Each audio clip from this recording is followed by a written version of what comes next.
Desperate MILFs 4-pack, books 17 through 20, MILF Breeding Erotica Collection. Copyright 2023 by Tori Westwood. Written by Tori Westwood and narrated by Jett. Meeting my fan, and he's my lodger. Desperate MILFs. A website that lets you get creative with words. I'd started penning erotica under the pseudonym Sienna Fire, and submitting it to the website to see if my writing was as good as some of my friends had told me. The feedback was incredible. Every time I logged in, I saw a new update or notification from someone applauding my story, following me, or commenting on my posts. As I'd gotten older, I'd started to dream about having sex with younger guys, and with my husband no spring chicken, I found the fantasy becoming more intense. Writing was my outlet, and I poured everything into each story.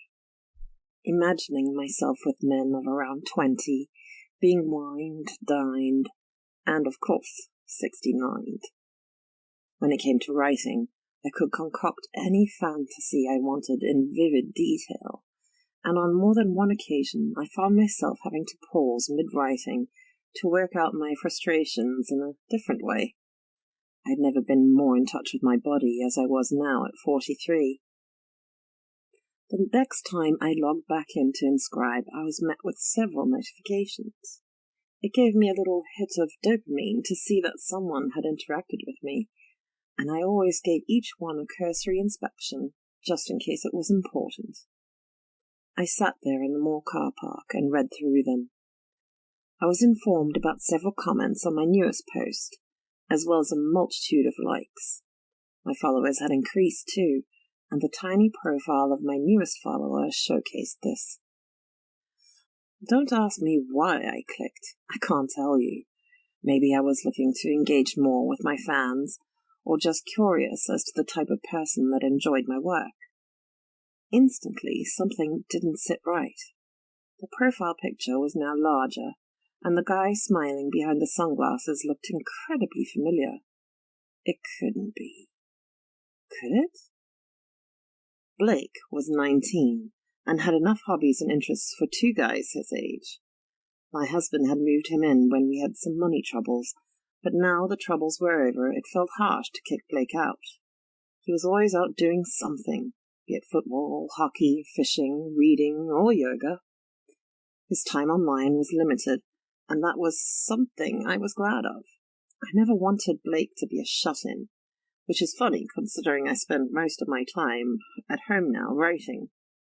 I zoomed in further on the photo, looking for hints as to whether my suspicions were correct. When I saw his inscribe handle, it left things in little doubt. B.K. MILF Lover, I read slowly. Blake Kendrick. I paused and sat there in the car, looking off into the distance and daydreaming of Blake. I thought back to the moment that I'd seen him in the garden, drenched in sunshine and busy reading something on his cell phone. I looked through his profile page further and found a host of likes that he had peppered over stories just like mine. The more I inspected it, the more his inscribe username made sense. Blake sure was a MILF lover, all right. I drove straight home, thinking of Blake enjoying my stories the whole time. The notion that he might have... Oh, God. Blake might object himself to one of my stories. Blake was out of the house when I got home, and my husband, Ben, was at work.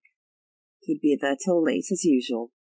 It felt like Ben pretty much slept and worked these days, and I'd sunk into writing even more to combat the loneliness. I went straight to Blake's room now, looking over it in a different light. There was a showcase of trophies on the dresser, and clothes scattered around the floor.